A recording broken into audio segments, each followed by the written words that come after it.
This video is all about the first step to cultivating executive presence, which is working directly with the subconscious mind.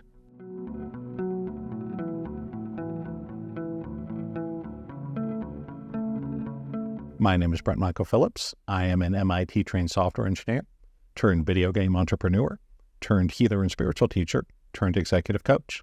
And we're here with video number 3 of 8 in our series on executive presence, or as I like to call it, Who Wants to Be a Billionaire?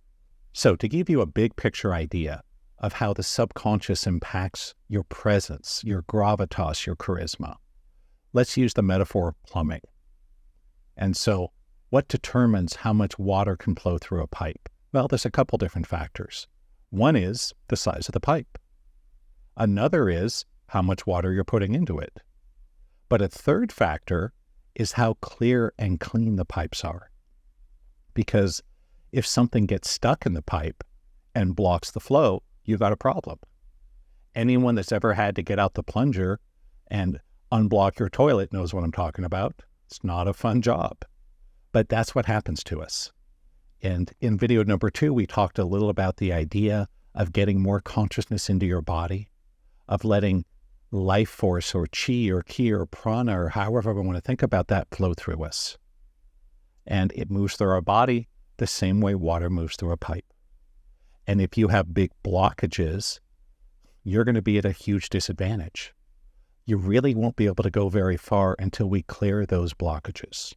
The good news is, of the 3 different, I would say, most important aspects of executive presence, that 3-legged stool, meaning the subconscious mind, attitude, mindset, paradigm, and how much consciousness is in your body.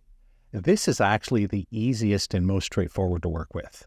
Now, for some people, there's a lot of blockages, so there may be a lot of work to clear them. But conceptually, it's pretty easy to understand. And so, because my background is in software engineering, and because computers and software are just cool, I'm going to use the software metaphor to explain to you how it works and why you really need to be doing some subconscious work to increase your charisma, to increase your presence, to make more money, to find that next level success. Here's how it works. In our lives, we have all these different aspects of our lives. You got your career, you got your marriage or your relationship, you got your social life, you have your physical health, your emotional health, you have the car you drive and the space you live in and your office and all these different things. And the way our lives really work is that we human beings are very much like a computer. And how does the computer work? Well, there's hardware and software. In a human, the hardware is the body. The software is your subconscious mind. And so just like many systems can be updated remotely with a software update, we can do the same thing to your life. You can upgrade and update your software. And so as an example, let's say you want to make more money. The trouble with most people is they're going about it the wrong way. So I'm going to tell an old blonde joke that I remember circulated in the 1990s. It goes something like this. How do you know when a blonde has been using your computer? Well, here's the answer. Your screen is covered with black marker and whiteout. Okay, that's kind of funny, right? Why is it funny? Well, we all know that if what's on your computer screen isn't what you want, drawing on the monitor isn't going to help, is it? No, it won't. You might temporarily be able to make your monitor look correct, but it's not actually working, is it? You're faking it. If you want to fix your software, you got to change the source code. It's that simple. And so imagine that you're using a program, let's just say Microsoft Word, and you're trying to display a document for a presentation, and it's not working right.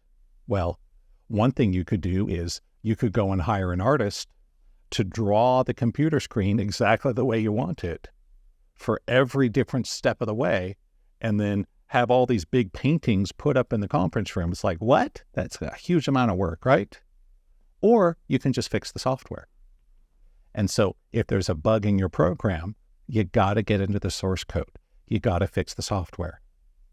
And so if you want to have next level success or better health or better relationships or be happier, it's pretty simple. we got to get in and fix your source code. We got to debug it. We got to install new software. And so the human being really is very much like the computer. You have a program for every area of your life. Your physical health, your mental health, how much money you make, everything is programmed into the subconscious. And if you want to see a serious shift in your life, stop drawing on the monitor. Skipping your Starbucks and avocado toast is not going to make you a billionaire. And that's why I would say that most people looking to achieve success are going about it ass backwards. They're going, gee, my program isn't doing what I want. I don't have $1 million in the bank. I don't own a big chunk of a publicly traded company, or I don't have the executive title, or whatever it is you're looking for. And so if you want to make more money, again, skipping your Starbucks and avocado toast isn't going to make a big difference. That's drawing on the monitor. You got to get into the subconscious. You got to change the code. And so if you've been around the self-improvement world, you may have heard terms like subconscious blocks or traumas or trapped emotions or things like that. Just so you know, they all mean the same thing. They're all just blockages in your pipes, right? It really is that simple. And in the terminology I'm familiar with, I would say a trapped emotion is like a pebble. It's small. It's a rock, right? A pebble and a big rock and a boulder are all rocks. They're just different in size. So a trapped emotion is like a small subconscious block. When we call a blockage, that's like a rock you hold in your hand. And a trauma is like a boulder. And the good news is there's a lot of ways you can clean out these blockages from your pipes. The good news is there's a lot of different technologies you can use to clean out these blockages. And I would say it's kind of like cars, that the way cars work hasn't changed a lot in the last 100 or so years. That if you look at a new Porsche 911 Turbo and an old Ford Model T, they're basically the same thing, except the new car is a far more advanced, a far more refined technology. And so at the end of this series, we have a video called The 3 Generations of Consciousness Technology.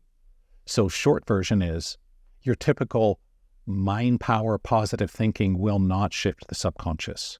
We need a second generation technology, something that can go in and directly change the source code of your life. So things like hypnosis, NLP, Psych K, emotion code, healing code, these can all do the trick. And there's many, many more. These are just a few samples. What I prefer to use is my own system that I've created, simply because it's a very refined and advanced technology. It's fast, it's easy, it's powerful. But any of them can work. So I would say, if you haven't worked with the subconscious, if you're not where you want to be in life, that's one of the first things you should do. And again, there's many different options and alternatives. Unlike the more esoteric aspects of presence and awakening and consciousness in the body, lots of solutions here. I'm going to give you one heads up here. If you choose a person or a technique to work with, what you'll find is most of the ways of working with the subconscious involve a process called muscle testing or applied kinesiology. And I'm not going to get into that here. If you guys want, I got all sorts of videos on my YouTube channel about that. But basically, you're asking the body questions instead of the mind. And by talking to the body with muscle testing, it's very easy to identify where the blocks and traumas are, and then apply a process, ideally using a theta brainwave, to shift it out. And there's definitely a deep parallel in the computer software metaphor here, that anyone that's ever worked with a complex software system knows that one bug in isolation is pretty easy to identify and fix. But if you have 19 different bugs all over a system, it gets really difficult really fast. And so I remember when I developed my computer game Underlight, there was over 100,000 lines of custom code on multiple platforms that all had to work and synchronize in real time. And even one error, one small semicolon in the wrong place, could cause the whole thing to grind to a halt. And so what it comes down to with clearing the subconscious is the technology for clearing something is pretty easy. The hard part is finding the bug, just like real software, right? If you've got thousands or millions of lines of code, once you know where the bug is, it's usually pretty easy to fix. But how do you find it? It's like finding a needle in a needle stack. That's what a good practitioner is for. That's why, just like if you're going to a surgeon or a dentist or a lawyer or something, you want someone that really knows what they're doing, because there is a big difference in skill. Not all healers are the same, just like not all surgeons are the same. If you're interested in working with me, I don't know if I'm taking new clients right now, but if I am, check the link in the description. Otherwise, just know, clearing the subconscious is enormously important and powerful. And this is one you can make a lot of progress pretty quickly. When I work with my clients one-on-one, especially my executive clients and entrepreneurs, I never need 100 hours with them. No, it's more like 10 or 15. We can identify the bugs, shift them out, clear them super fast, clean those pipes, and you're well on your way to adding a zero to your income, of taking your job, your career, your company, your life to the next level. This is Brent Michael Phillips signing off. This is the end of video number 3 of 8 in our series on executive presence. And I hope to see you again very soon for video number 4. Until then, please take care and namaste.